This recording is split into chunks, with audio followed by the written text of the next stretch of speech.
પ્રકરણ 3 લેખનમ. કેમ છો બાળ દોસ્તો? નમસ્તે. નમસ્તે ટીચર. બાળ મિત્રો, આપણી બધી ભારતીય ભાષાઓમાં લેખન કાર્ય માટે દેવનાગરી લિપિનો સ્વીકાર કરેલ છે. તેથી આપણી સંસ્કૃત ભાષા દેવનાગરી લિપિમાં લખાય છે.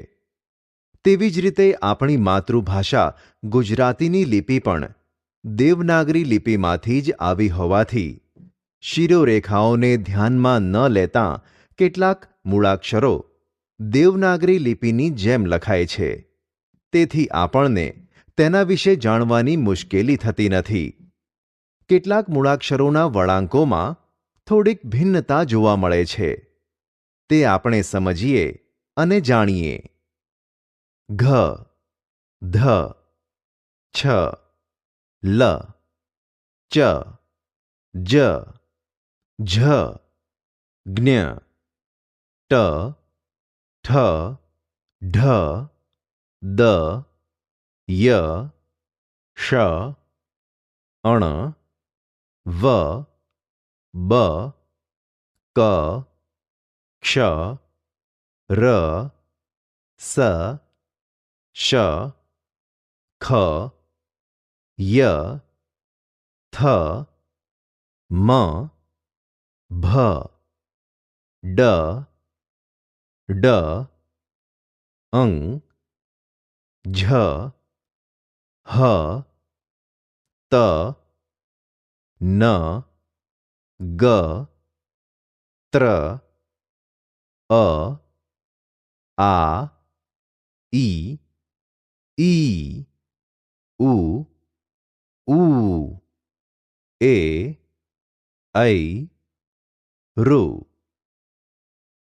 જોયું બાળમિત્રો, સંસ્કૃત ભાષામાં દેવનાગરી લિપિમાં મૂળાક્ષરોની ઉપર શિરોરેખા હોય છે, જ્યારે આપણી ગુજરાતી લિપિમાં મૂળાક્ષરોની ઉપર શિરોરેખા હોતી નથી.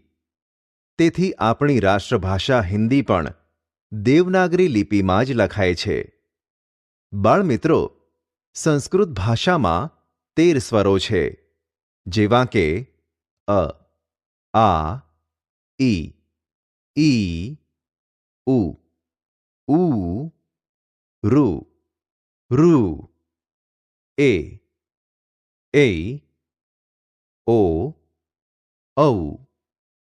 જ્યારે વ્યંજનો 33 છે, જેવા કે ક, ખ, ગ, ઘ, ડ, ચ, છ, જ, ઝ, ઝ, ટ, ઠ, ડ, ઢ, અણ, ત, થ, દ, ધ, ન, પ, ફ, બ, ભ, મ, ય, ર, લ, વ, શ,